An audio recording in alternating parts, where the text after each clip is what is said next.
Hey Pearsall members, happy June. I'm really excited that you're here with me today, and I can't wait to share the spiritual focus topic for this month.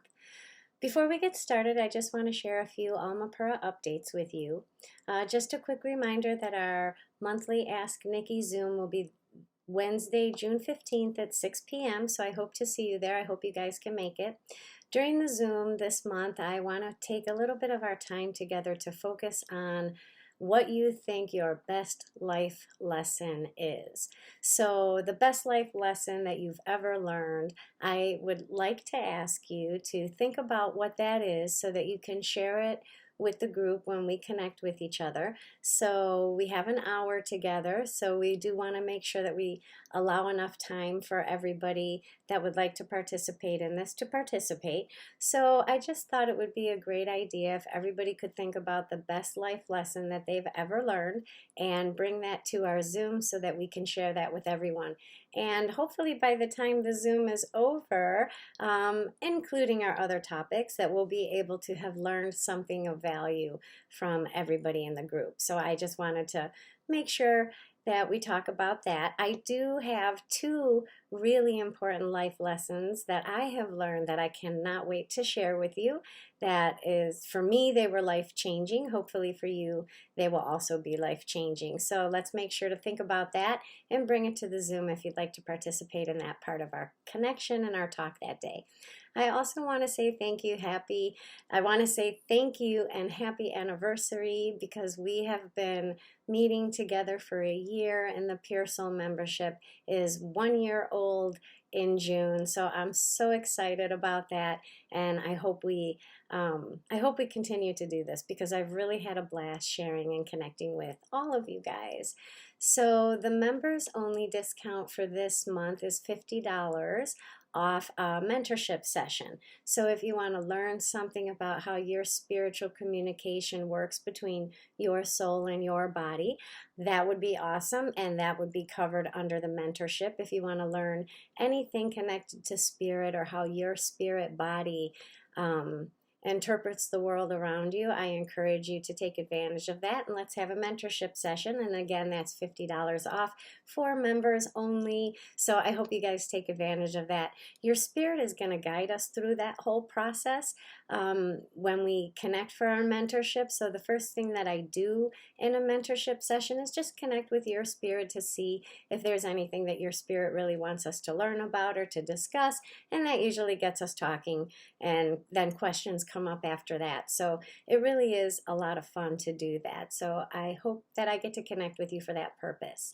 So it's time to share what our spiritual focus topic is for this month. And I want to say that it is, what if it's for you and not against you? And I know that we've spoken about this lightly here and there about like when we spoke about forgiveness and we discussed forgiveness and how that impacted us during the month of April. I touched on this topic just a little bit, but I do want to just take some time to focus on it a little bit better, and then help you to kind of bring that a little bit into your life and bring that into your experience, so we have a new perspective and a new outlook on our life.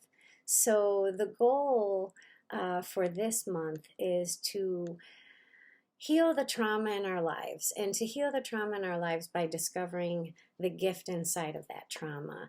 And that is not an easy thing to do. So most of the time, we're just kind of going day by day and taking things as they come, and we can usually handle that okay. Like, the little things aren't so bad. There are more nuances. What I'm talking about is really healing the trauma from our childhood, or from our past relationships, or from the experiences in our life.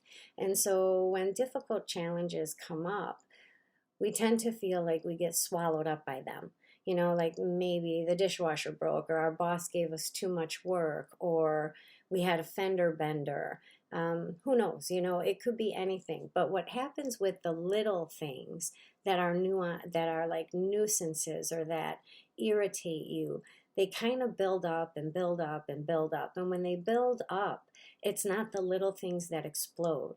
It's the deep things that explode. So it's the inner childhood trauma that we experience as children, that's what actually blows. So it's like one thing after the other, after the other, after the other, and all of those things are little things.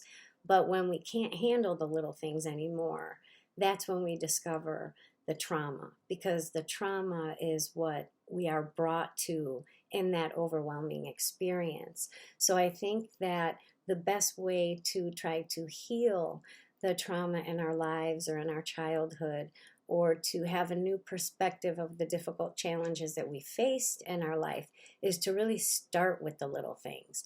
And then once you have this ability to recognize how an experience is done for you and not against you, that's when it's time to really get deep into the deeper issues or the childhood issues, or, any challenges that you have when you're going through your life. So let's start small and change our perspective on the small things. So if we think about that, remember that we're looking for the gift within the trauma, or the gift within the difficult situation. And yes, there is always a gift in a difficult situation. There is always a gift even in the trauma. And that's because God has his hand in everything. So you can't really have an experience without his presence with you. And you just start this process by saying, how is this for me and not against me? And then once you discover how to do that, it will be easier and easier to address the deeper, more traumatic things. So think of it like this. When something happens negative in our life, we tend to focus our thoughts and all of our emotions on the negative aspects of that experience. Almost like instantly we can visualize the downward spiral and how it's going to be like everything is going to be destroyed. So when some difficult situation happens and it hits us in an emotional way, our thoughts just start to mirror the intense emotion, and then we hold on to that negative perspective.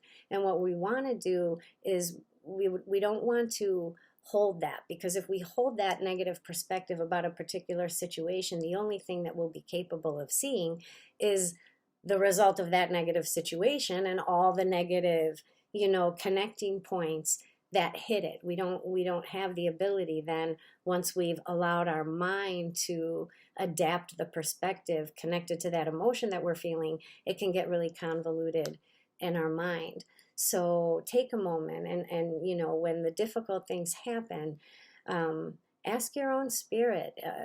Think of something like, let me give you an example of that. So what if your alarm clock not going off this morning made you really late for an incredibly important meeting that you had to attend? And you're like, oh my God, I can't believe this just happened to me. I totally slept through my alarm clock. And it's an irritation. It could affect you at work. It makes you a little angry. It makes you anxious. And then you start rushing around. So your day starts off completely backward.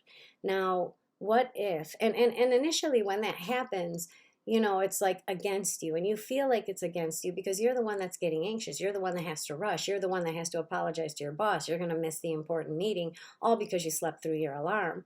So that feels sometimes like that's not the way I wanted to start my day. So it feels like it's against us. And what if you're looking for a home and you're trying to purchase a home and you find the absolute perfect house you want? It's like your dream home.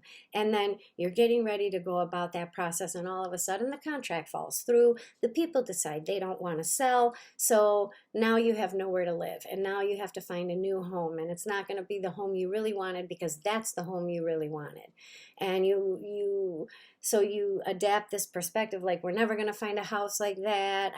That was my dream home. It's everything I wanted. And what are the chances of me finding another house like that? And so again, you get this thing that triggers you emotionally, and then your thoughts jump in on it.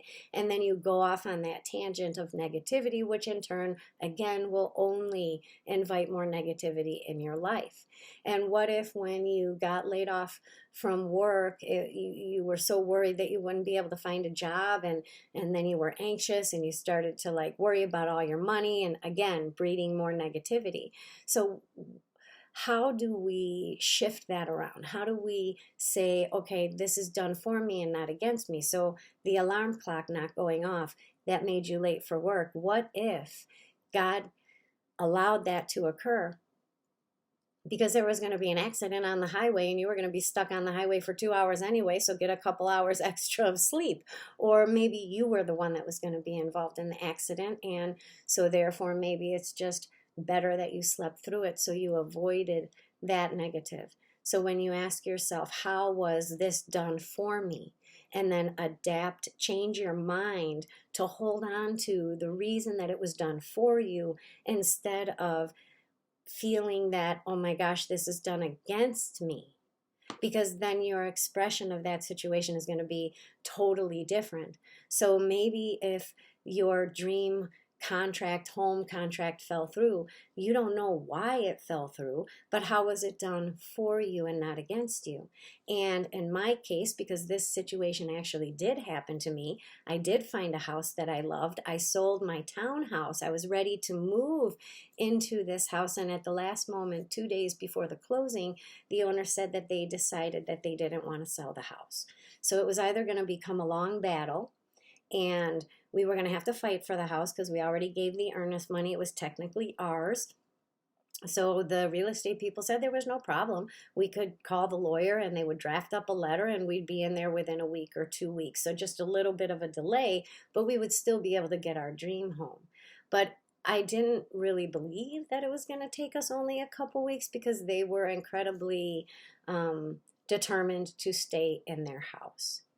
So if I spent the time thinking, I can't believe this happened to me, what am I going to do with my kids, where are we going to live, I already sold my house, what am I going to do, rent an apartment, and where am I going to look for another house? And I just, I started to get crazy in my brain. So I flipped it around and I said, well, how is this done for me? And what if it's done for me because a better house was there for me? What if there was another house that better suited my family? Can I adapt my brain to waiting for that and to understanding that there's a reason that I'm not getting my dream home? And so I did that, and I actually ended up doing a rent back from the people that bought my house for like 6 months. And the real estate agent called me out of the blue one day and said to me, hey, there's another house that's very similar to that house. It's just like in the flip direction. So the stairs in the first house were over here, but the stairs in the house we were going to look at were over here. And it was the exact same house. It was my dream house, but it was better, because the first house didn't have central air conditioning, and the first house didn't have upgraded appliances. The first house didn't have as big of a basement. The first house, you get my point, right? So when I look back at the situation and I say, which one would I have preferred? The house I'm in, or the house that we were going to buy that I thought was my dream house? And I'll be honest, it's the house I'm in.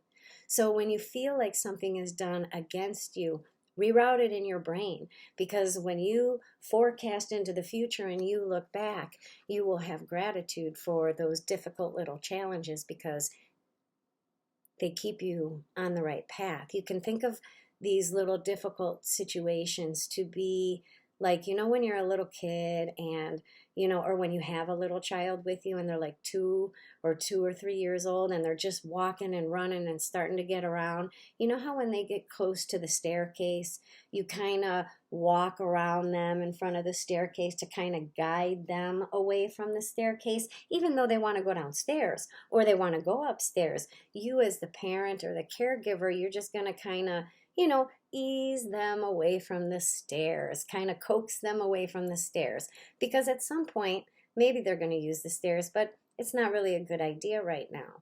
So think of your difficult experiences like that. God is just kind of walking around you, right, to guide you in a different direction. So don't get mad. Don't have a temper tantrum. Don't think that this is against you. Change your perspective. Figure out how it is done for you, and then wait for the beautiful gifts that situation will actually render for you. Do this with all your little stuff, right? The car breaks down, what am I going to do? The dishwasher broke, what am I going to do? My dream house contract fell through, what am I going to do? These are the little things, right? And if we can figure out how our mind works in a way that we can change that perspective from not against me, but for me, and get good at it with all these little day-to-day discrepancies. Get good at it, because if you're good at it, then you can go deeper. Then you can go way deeper. So we'll say, here's an example of going way deeper. My dad was abusive when I was a little girl, and he used to like to spank me a lot. So I did not like him for that reason. I held a grudge for that reason.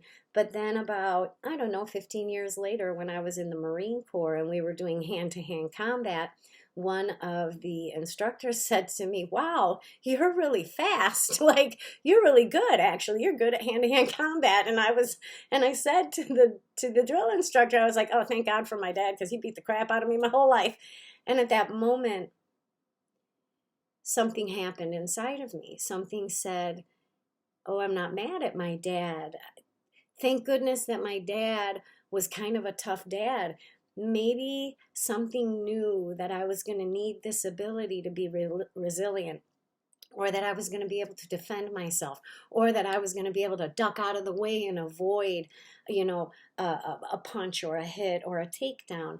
And that served me so well when I was in the Marine Corps, I can't even tell you. And I know that that was a difficult experience. And I know that my dad had his reasons and his pain and his trouble and his trauma that led him to be the person that he was. But I don't have to be angry with him. And I don't have to take that, physical aggression from my dad.